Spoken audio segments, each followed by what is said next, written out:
Hey, what's going on, YouTube? It's your boy Ty, and welcome everyone to the first episode of the Behind the Duel Disc podcast. I am your host Ty Payne. Also here with me is my co-host and dear friend Justin Morgan. What's And going on, guys and girls? yep, we don't discriminate. And today we have one of the most amazing minds that has been on the rise since his win back at RBET Orlando. He has proven himself to be the new value Turbo King. We welcome your Ultimate Time Wizard Raleigh champion, Mr. Eric Shen. Eric, what's going on, bro? Dude, that intro was I don't deserve that intro, but thanks, man. It's going Bro, it's going well. Appreciate it.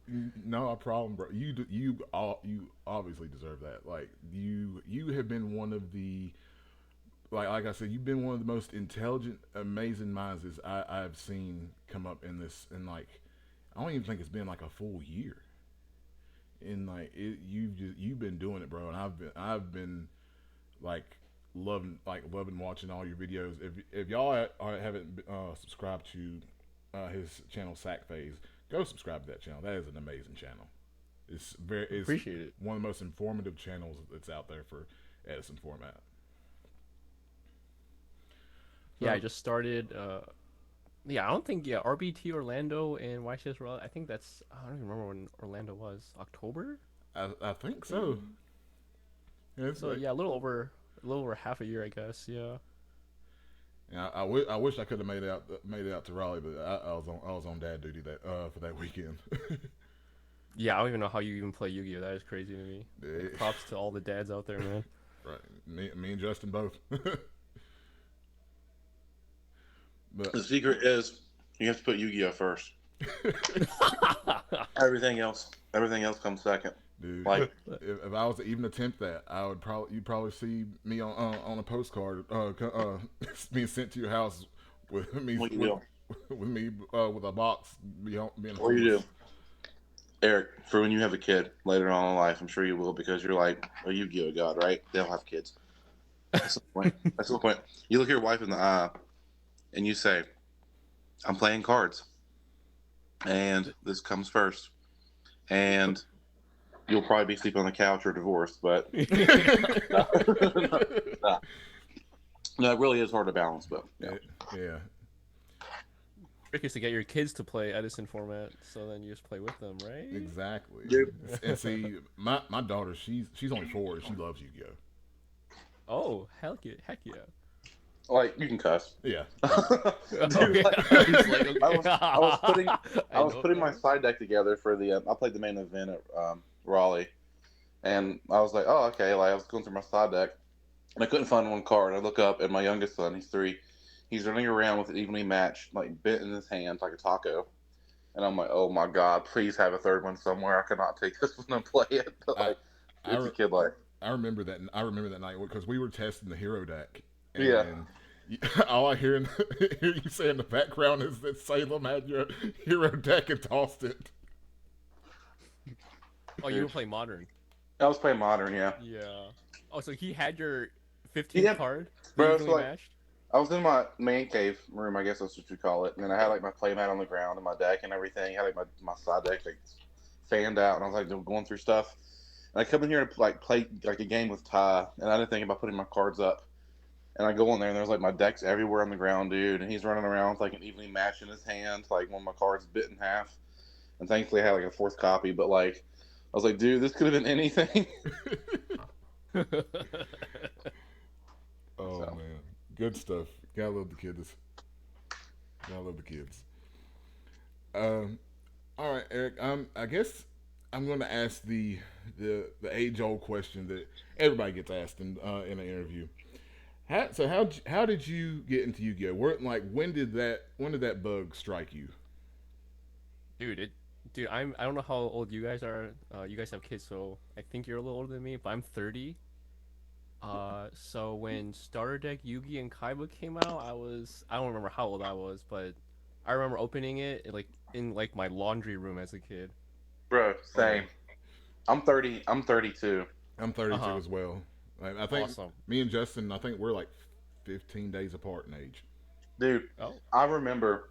being so upset that like because I thought back then as a kid like boosters came with the cover monster, so I got the starter deck Yugi, and I'm like that's cool. I'll just buy this Legend Blue Eyes pack for like $3 and I'll get Blue Eyes. And then you open it up and you don't get it and you're like so pissed. You're looking at the back of the contents. You're like, come on, this has got to guarantee it. And then it's like 9 cards per pack, one rate. You know what I mean? It's like, oh no, it's randomized.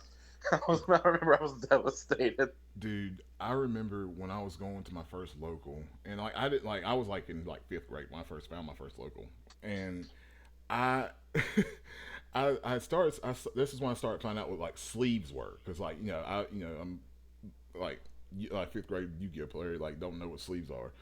Uh, so I go to like to the shop or whatever, and I see everybody have like sleeves on their stuff, and like one person told me that like you could go to Walmart and just pick up sleeves or whatever, and I don't know why, but my brain automatically thought that it came with cards.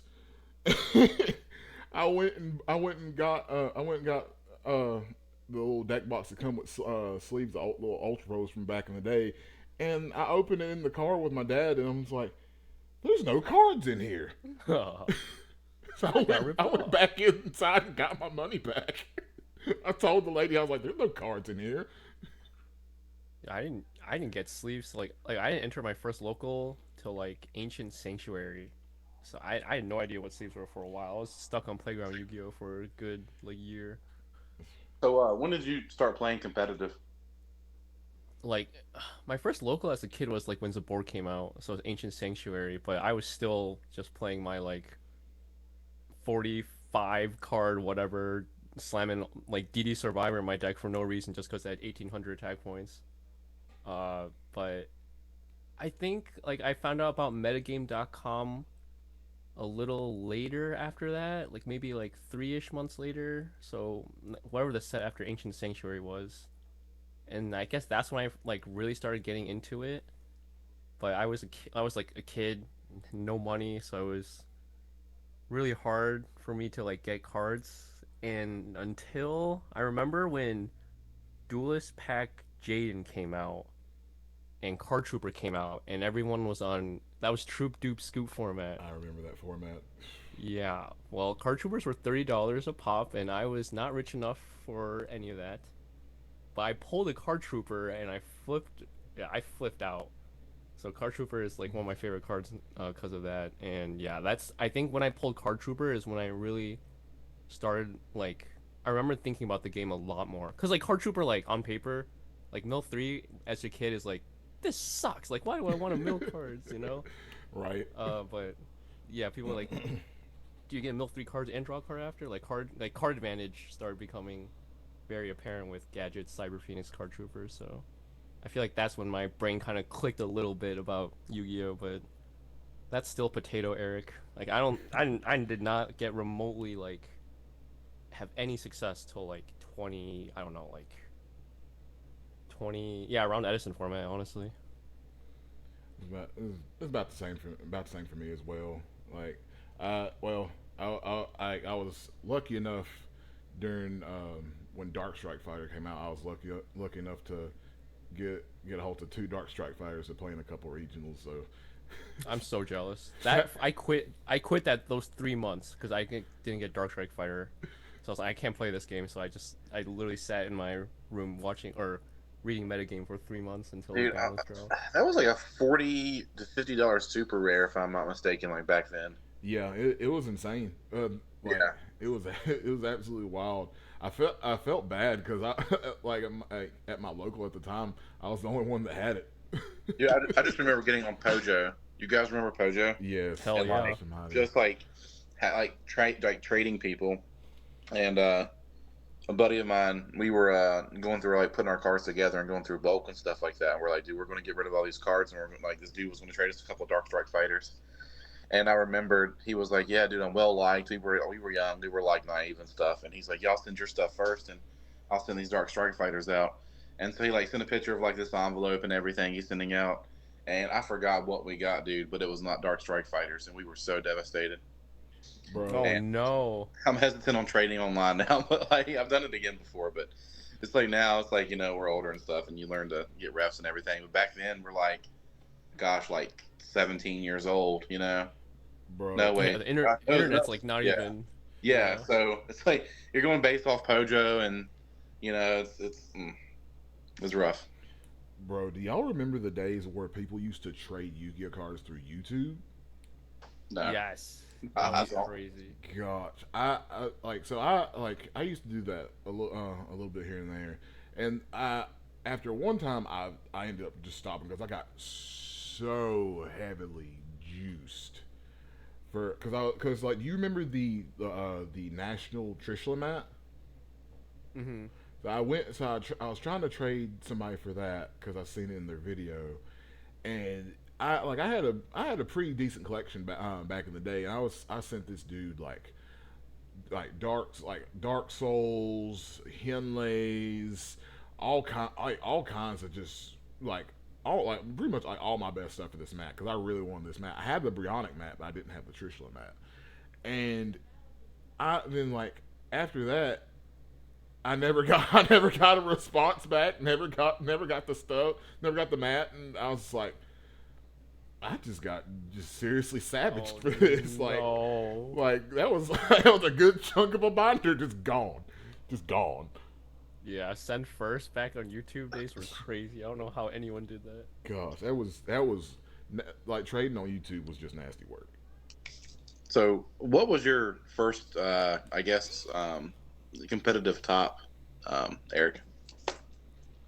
Uh, I don't have a single like SJC YCS thing. No, like, My regional top works too. Yeah, regional was back in it was Edison format with Blackwing. But like it was okay, well, actually okay, that was just for an invite. Top 8 would be it was the format uh with Chaos Plants. It was like Glow Bulb was out, but Tengu wasn't out yet or Right, something. right. There was like right that was the format, right? For like a month or something. Yeah, it was like right before Tengu dropped. I remember the time period Yeah, because cuz like it was like right after Frazier won Atlanta. Oh, yeah, that like was like like, Lone Fire was at 2, Spore was out, Glow Up was out, Dandy was at 2. Yeah, was that yeah. like March? Wait, March 2011 or something like that? Yeah, Yeah. yeah, Yeah. Because Storm of pretty Ragnarok sure. dropped Yeah, that February, and then the deck then that the Six Samurai deck got nerfed in yeah. March. Yeah, yeah, that deck was freaking crazy. I mean, Gravekeepers were out, so it wasn't like crazy, crazy. But the fact that you could go 1 for 1 glow up bulb Yeah, and just make 2 formula synchrons, like that's not that's not real. it was insane. It was absolutely insane, absolutely insane.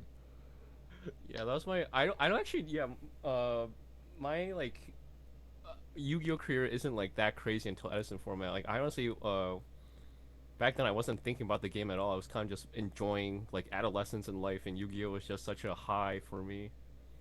Uh, but like I remember like I barely had any tops. It was that. Um, you guys remember when Anti-Meta won a YCS and got first and second? Yeah, I I remember was on that. I was on Anti-Meta for like 2 months before they did that.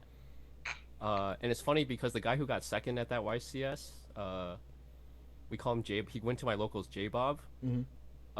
J Bob was really freaking good at my local, obviously, and I was just a trash kid. But I discovered anti-meta off Pojo, and I'm like, this deck is broken. And when they saw him, I don't know if he like picked the deck because of I was winning a lot with it because I was utter garbage back then. So I don't know. I like to tell myself like, oh man, if this like idiot can keep winning with anti-meta, it must be really good. And then he picked it up and got second at YCS. So, but yeah, that anti-meta, Mermail, and my last ever tournament before like I quit for a long time was Dragoonity Ruler, and I topped the regional with that. Nice. So yeah, that's I didn't do anything, man. Like I think I was just everyone's just addicted to Yu-Gi-Oh. You Mm. never get away from it. Yeah, So it's a drug. Goat format when Goat format came out, I started really getting into goats because I was already playing Xerion Mirrors Hmm. for forever, and I think I honestly attribute Xerion Mirrors to how I got quote unquote like much better at Yu-Gi-Oh because that's for those who haven't played Xerion Mirrors, those are I feel like the most skillful. At least for me, it was the most skillful thing I've played. and that's when I really learned like, dude, like I was like literally like 90% winning against people who I was better than. I'm like, wow, like there's actually so much skill in Yu-Gi-Oh that I just never learned. So because of Xarian mirrors, I played goats, and goats got popular like during COVID, and then Edison blew up during COVID. So, Right. and I already had Edison decks too. Like I built Edison Go format in 2014.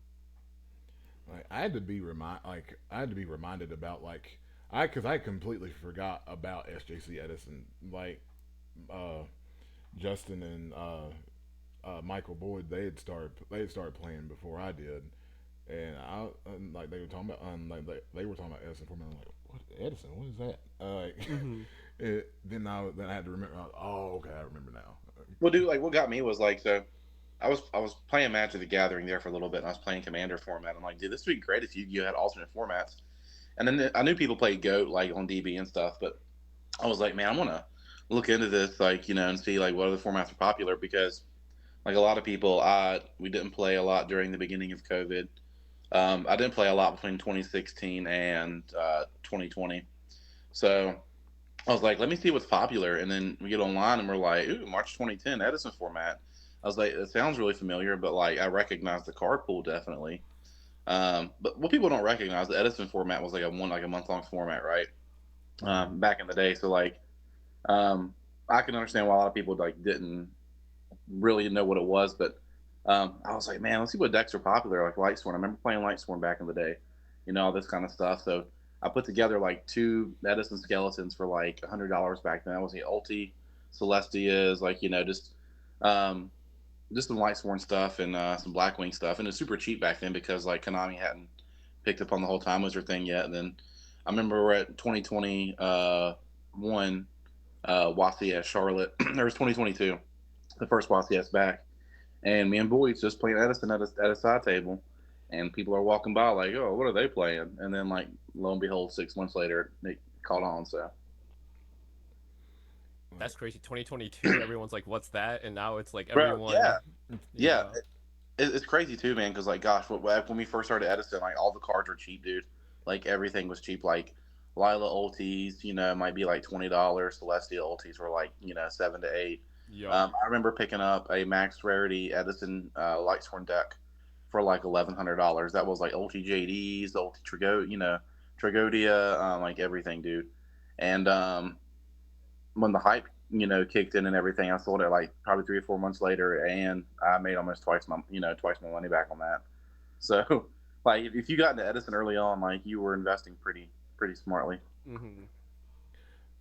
I look back at the top decks from SGC Edison, and it's just comparing looking at that to what Edison is now. That list just looks Dude, like it looks like a circus. It looks like an absolute circus. It's like, how is there more gadget decks in this top cut than there are Blackwing decks? How is there more flammable fire dogs in this top cut than there is Deep Sea Diva? It's so crazy how o- like obviously we have hindsight now, Mm-hmm. so, but like it's just crazy to me how bad people were. Yeah. Like, I mean, obviously us being part of that like group, but Oh yeah, for sure. there's a video on YouTube where it's uh at SJC Edison, it's Jeff Jones versus Durrell Pro Winston, Yeah. yes. and Gosh, I remember Durrell that. Pro Winston was like one of like really good player back then. Like he kept topping consistently. But dude, he is so bad in that video. He misplays like every turn. It's crazy. And this is like top 16. He does. It's insane. Like drill. Like I ended up getting to know drill over the years, and like he's like there's sometimes he would just like he'd be like on a hot streak, and then it's just like there'd be some matches he just turned into a potato, and it's like, bro, what are you doing? Yeah, yeah, like absolutely no offense to him whatsoever. He's one of Yeah, the OG goats. But yeah, like for just real. watching that video, like it's just like how the heck are you here, man? Dude, like there should be no problem with like any decently good Edison player now taking the best deck like Value Turbo or Black Wings or something like that back then and not doing well. I would be distraught if I were to take Black Wings and not make top like not make day 2. I would be distraught. Like I would probably walk out in traffic. Oh, dude, you Like, oh, Yeah, dude, you take any of the top 5 or top 6 decks from Edison now. Back then, you're a god. You're a god among men. literally, yeah. I feel like there's probably a bunch of random like cheese decks like Jinzo FTK everywhere or something, but Oh if you my can just gosh. dodge dude, those, oh you're my good. god, the that's what I get paired up against. the Peter Chang special. Yeah. All right. So I'm about to do a little bit of a lore dump on the people at home if they don't know about this already. But we talked about this at nationals, Eric. But you this isn't the first time that you've had a YouTube channel. Oh no. So Yeah. back in the day, you had a channel called Team Saki, which I absolutely loved. Like I actually was one of the decks that y'all like showed. It was the y'all called it like Noodles and Company or whatever. It was like a Quasar Yup. plant deck, and I actually got it was a regional invite. I didn't make top 8, but I got a regional a national invite off of that deck. No way. I did, Oh bro. my god.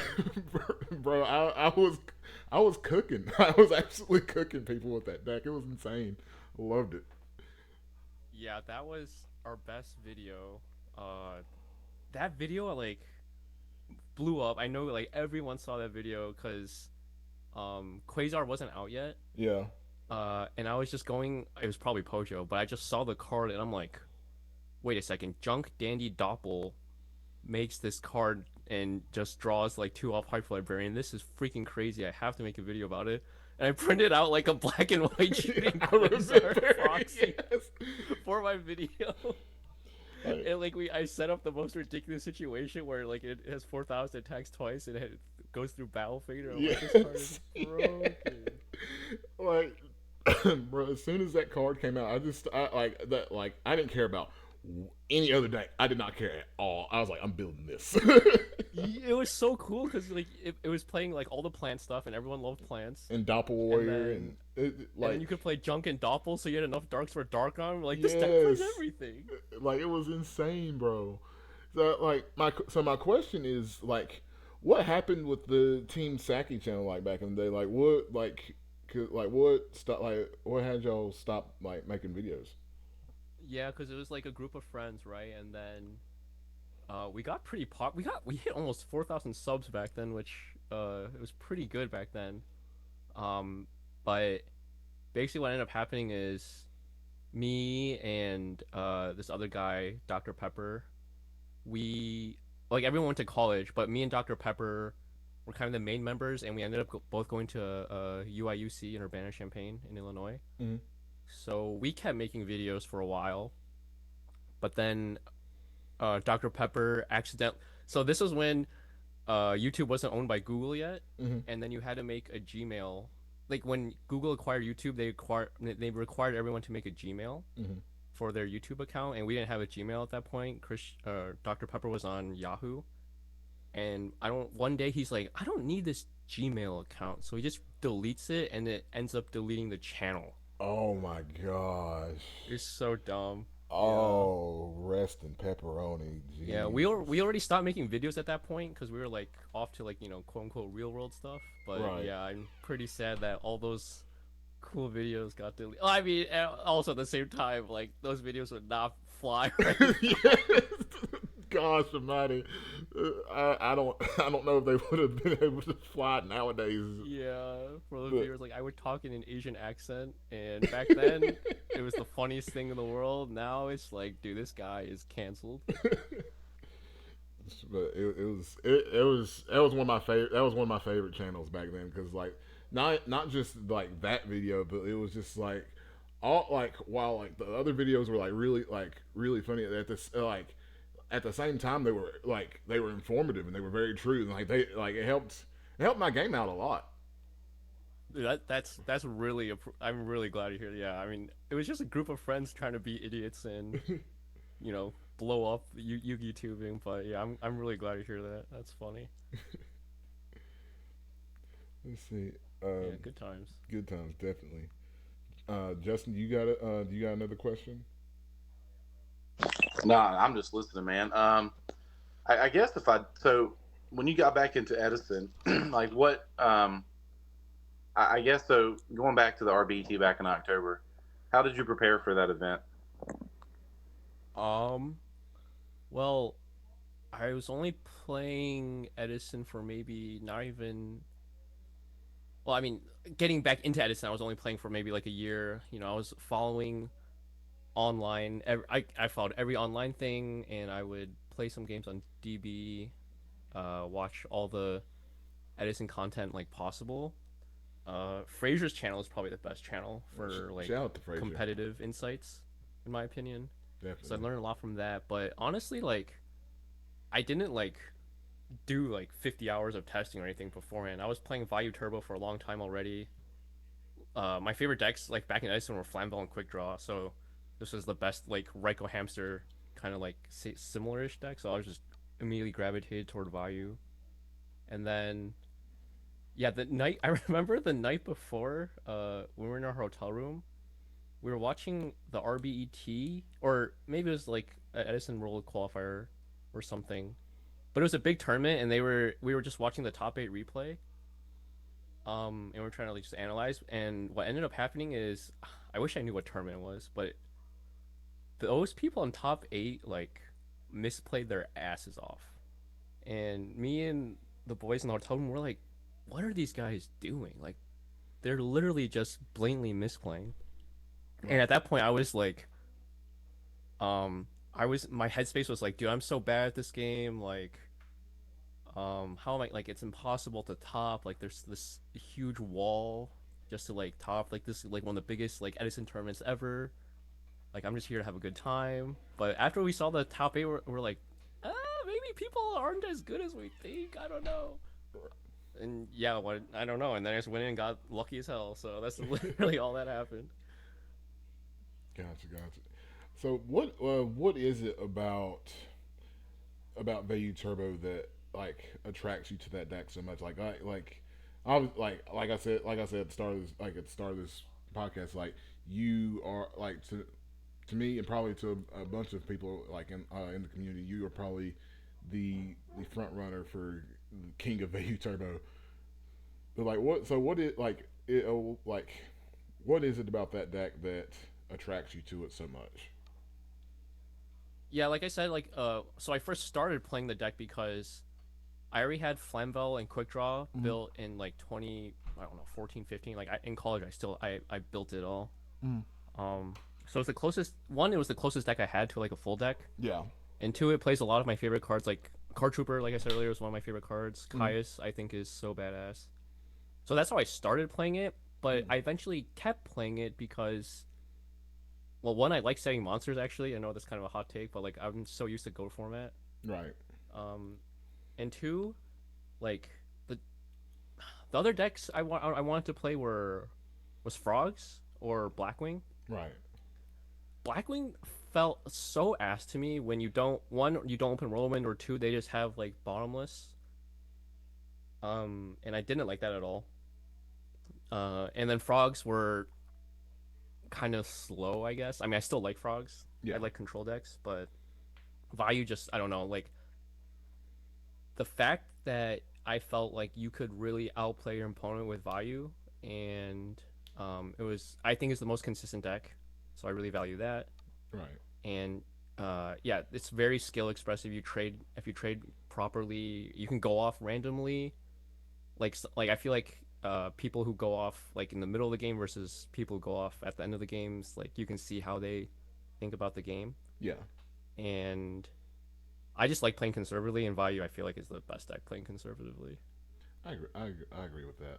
I like I have two. I usually keep like two decks built on me at all times. I always keep Diva Hero built, and Mm-hmm. like the second deck here lately, I've been flip flopping between back and forth between like Frog Hero and Bayou Turbo. Those like any deck that can summon Absolute Zero, I'm always a fan of. Yeah. and Yeah. I would like, and I was a Blackwing head back in the day, so I always enjoy like kind of like Blackwing variant. So like that's another that's another reason I enjoy I still enjoy playing like Value Turbo and Blackwing. Ty, I don't know, we played at Nats, We did. and yup, and there was you destroyed me, but there was the one of the games you destroyed me, like you opened like a god hand, Yeah. because it was the Black Rowan Kalut search Gale, Mm-hmm. and then make Brio pitch a dark, and then you had dark armed. Yeah. So I remember that very vividly because I'm like, because I really wanted to top because I think I was X2 at the X1 or X2. I think we were both We were both X1. Yeah. We were both X1. I finished X3 that tournament. But Same. yeah, so I ended up at like 22nd place after those first 9 rounds were over. after Swiss, right? Yeah, after and when they went to do the top 8 cut, I ended up at like 22nd place for that tournament. Yeah, I don't remember what I finished. I remember finishing one place below you. Right. But yeah, but basically what I'm trying to say is that I remember that combo very vividly because I was like, oh man, this guy ended my run. Um, but at Orlando, dude, that same combo happened to me twice in top four and then finals. I'm like, bro, what the hell is going on? Why is everyone doing this to me? Bro, Yeah, it's just funny. what was crazy about like after we played at nationals, I go back to the hotel. I go back. Me and my buddy. We go back to our hotel room, and War League's going on during this time as well. And Oh, I didn't know that. Okay. yeah, and like the parents and stuff got announced, and my opponent for the next week was you. Yeah. I was just like, and then like I found out it's you. I was like, what? I just played this guy like over the weekend. Yeah. I was And because I didn't know if you knew it was me because my username's Sizzle and it's nothing to do with my name, but your Yeah, name was Tai P, so I'm like, oh, it's this guy. Like I know it's this guy, but I don't think you were playing Blackwing. I think you played something else. yeah. Well, we did the value mirror. Oh, okay. Yeah, Okay, yeah. I That's got the cooked. sackiest thing in the world. I got absolutely cooked. It was. I was like, wow. What are the odds? Yeah. What a small world. But yeah, that was an insane time. So so I just want I want to pick your brain a little bit. Like with all the tournaments that's happened so far this year, like what would you say if you had to pick 5 decks right now? What would you say your top 5 decks are for Edison right now going forward? Oh man, I'm gonna do a tier list video soon, so this is like inside spoilers, I guess. But in top five in no order, or you want it in order? No order. It's fine. Okay. Oh, obviously, Vayu and Blackwing are up there. Yeah. Frog Hero, and then the fourth and fifth spot's really tricky. I want to say Christia Sorn is in there. Mm-hmm. I think that deck is underslept like crazy. As, The fact that recently there's only been like I don't know 4 or 5 Christia Sorn players in every tournament, and they keep top eighting, top fouring even, like says something. And I'm just scared as f to play that deck. That deck is so scary. same. That deck is probably the one deck in Edison that scares me the most. Just like because it just drops so much damage and so much like so much like flood negation just through Christia and just at the tip of the hat. Yeah, and the scary thing with it is there's almost nothing you can really do about it if they just go charge or recharge early. So Yeah. it's just so scary. Like And then fifth place. This is probably the hardest spot because it's between like a few decks. Like there's Diva Hero, there's Amaryllis, there's Dragon Turbo. I feel like I'm missing one. But honestly, like if I had to, as of this date, like right now, I would have to say Amaryllis. that's fair. The deck only has one bad matchup in Blackwing, but people blow it up of how bad it is. It's actually like not like that bad. Right. Um, and then like it's still losing, but Yeah. Yeah. it's not like 70-30 like people like are blowing it up to be. Yeah. With the new miracle fertilizer list, that's more like streamlined, because people were playing like not no miracle fertilizer in the nationals list that isn't like that great in my opinion. Yeah. Um, but yes, and the fact that it also every tournament recently there's only like 4 or 5 Amaryllis players and they keep topping just shows like how good that deck is. So yeah, that deck is so scary to play against too. Yeah. That like I've only gotten to play against that deck one time so far like an hour like IRL I played against it during like a Switch tournament and the card that kept like scaring me the most is like when they would have like volcanic counters and stuff in the grave. They actually don't play counters anymore. Oh, they don't play volcanic counter anymore. Okay. No, they're trying to make it just Titanial spam dot deck, which I think is correct. Right. Like that. Okay. Thank God for that because What? I hated Yeah. that card. Absolutely. I mean, hated there's too many ways to play around counter because you can just like because it's mandatory, you know. So you can Yeah. just type with like a Raikou, yeah, yeah. But But yeah, Titanial is a hell of a card. yeah, it is. It's it's the brickiest best card they have. Yup, yup, yeah. It is so crazy. So do you want to go? Do you want to like talk about like your run real quick of the Ultimate Time Wizard tournament? I know you talked about building your channel. Do you want to go through like just talk to us about like what was your like what like your mindset what like like just like some highlight matches that might have you like your temper shivered. Yeah, yeah. I talk about my run pretty in detail on my channel, but I'll try to go through like some of the highlights and stuff I might not have talked about. Okay, well, first my mindset, dude. I still freak out every tournament. Like I'm just like, bro, I really hope I don't get sacked every tournament. Like, Same. Like I get the I get the yeah, heebie-jeebies before every round one. exactly. Me too. Me too. Like, Round one, I'm kind of like freaking out and kind of like not settled in until like after game one of round one. right. It's like That War League is so stressful because I I'm like no warm up and I'm just going in like, oh man. I had to sit War League out this year. I couldn't do it. it was way too I don't blame stressful. you. It is. I was like, Everyone I talk to says like, why is this the most stressful thing like ever when there's literally nothing on the line? right. I couldn't do it.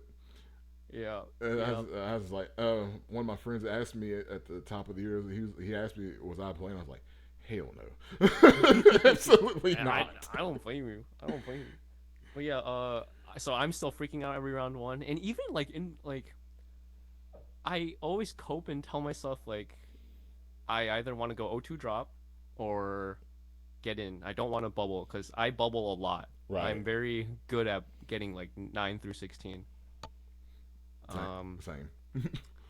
Yeah, it's not fun. But yeah, so I win round one against a guy who got top 8 at Richmond Hmm. at the Ultimate Time Wizard, but he also had the heebie-jeebies, I could tell. And then round two I played Mayberry, I think. Yeah, Mayberry. He was on Dragon Turbo. Shout out to Mayberry. Yeah, shout out to Mayberry. And then round three I play against round three Simo. Oh, Simo played? Yeah, yeah. That's wild. I He's fucking the nicest guy ever, and he's also pretty good. He was playing Blackwing, but he didn't open Roland on me, thank God. But yeah, like he told me he watched my videos and liked them, and I was geeking out. Like this guy's too nice. hell yeah. Yeah, but okay, so now I'm 3-0, and I'm like, oh God, it's gonna happen. I'm gonna bubble. And then dude, round four I play against this guy was really nice, but I play against this like gladiator beast deck that was running a lot of heroes and oceans to play Miracle Fusion. What? Yeah, I'm like, how are you here? But yeah, beat him. He was like not playing very well because he would just like set Gladiator Beast for me to run over. I'm like, what's going on? Then what was round five? I don't remember oh, wait, no that shoot. I don't remember round five, but round six I play against Nick Truden, Mhm. the Amaryllis God. Yeah. Oh yeah. And then, dude, that was the craziest freaking match because we're at like table two, and our match takes freaking forever.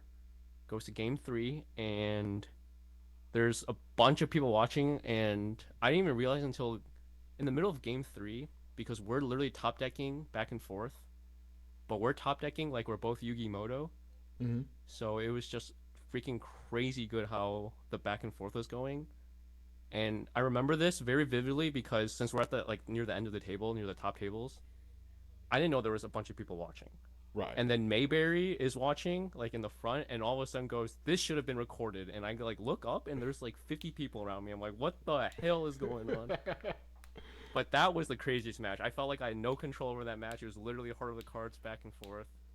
Bro, Um, I wish Konami would do like streaming, like more streaming for like the like Ultimate Time Wizard tournaments. I feel like that'd be that's something I feel like that's something slept on that they're not doing. Yeah, I that and new products like for Edison format and Goat format or whatever. I think those two would be really nice. Like instead of having side stream tables for advanced, I think that should be held for like the Time Wizard. yeah, like I feel like product wise, they're actually doing an okay job. Like it can't really like sure it could be even cheaper, but everyone's gonna prefer the OG cardboard anyway. Yeah. But yeah, for the streaming, I mean, like our finals match got like, game two of it got streamed. Oh, nice. Um, yeah, game two was on stream, and then I feel like once attendance just keeps going up and up, they'll eventually recognize it. Like if we consistently hit like 300, they're gonna start seeing something. The Ho- fact that Raleigh was 180 is pretty surprising to me. It's just like a random YCS because Richmond, I believe, was one like barely over 100, and then yeah, Indy yeah, it was like was like 108 at 120. yeah, it was like 108 at Richmond and like 120 something at Indy. Yeah, yeah. So 180 randomly is really good. I was not expecting that. But yeah, okay. So but basically what I wanted to say was like how I was feeling, dude. Day two, I'm freaking out because like the middle like day one I go 6-0, right? Right. And I'm like trying to do the math because there's one Emeralds player who eventually gets second. He's like X01. Yeah. So me and my friends are like, yeah, pretty sure you have to win at least one. Like X2 might not make it, and X2 ended up not making it. Yeah, I heard about there being three people with draws, and like I was like, that wow, that's a rant right there. Yeah, yeah. So dude, the whole day I'm negging myself. Like the whole night I'm like, I'm gonna go O2 and get ninth. It's gonna happen. Well yeah, thank God I don't. Yeah, Thank freaking God, yeah. So that was just, just walk dude. the entire. I'm like I honestly am just the luckiest guy ever. Like I don't know how it happened. Yeah, Just because day two round one I play against the other undefeated and he's on Vayu. right. Dude, he misplays against me game one.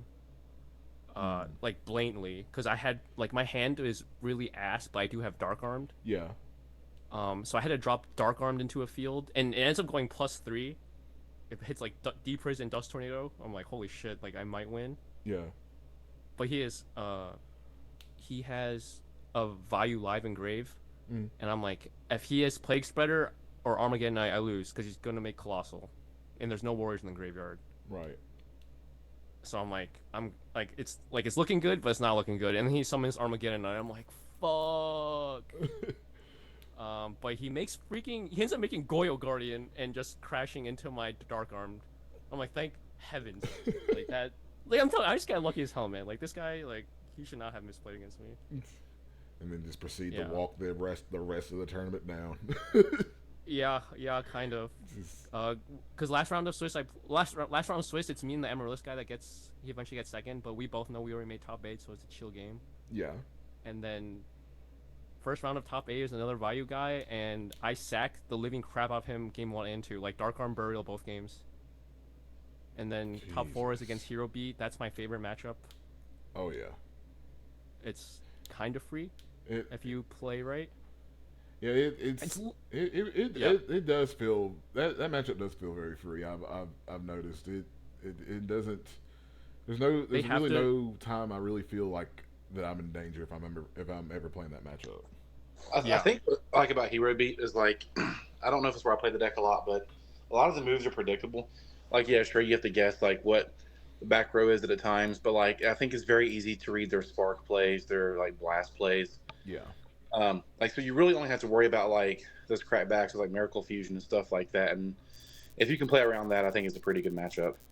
Yeah, it's literally like you said, very easy to predict what they're gonna do, and I just never let them get a +1 off Spark ever. Yeah, and not only Like, that too, like if you can just if you can like make sure that they're not managing like the resources well, and you get rid of their aliases, like they really just don't have a way to play except just play the back row game, and that's it.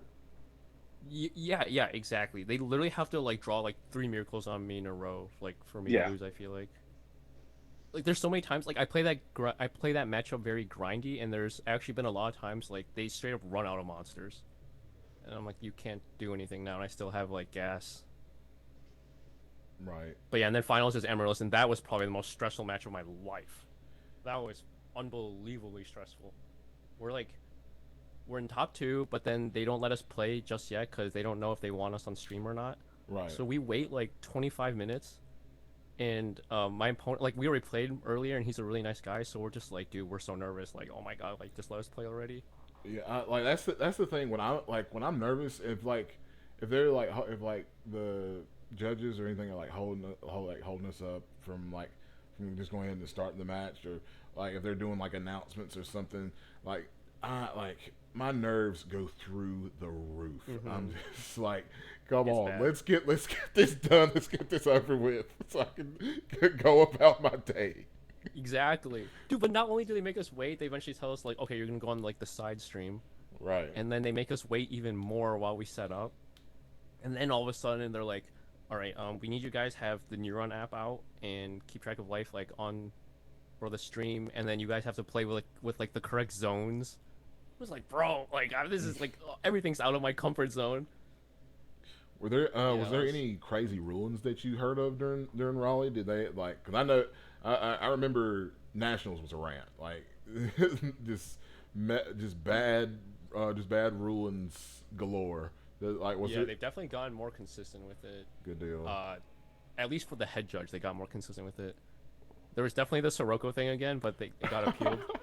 Not the It got Sirocco appealed, thank again. God. Yeah, I heard the Sirocco permit thing, but it got appealed.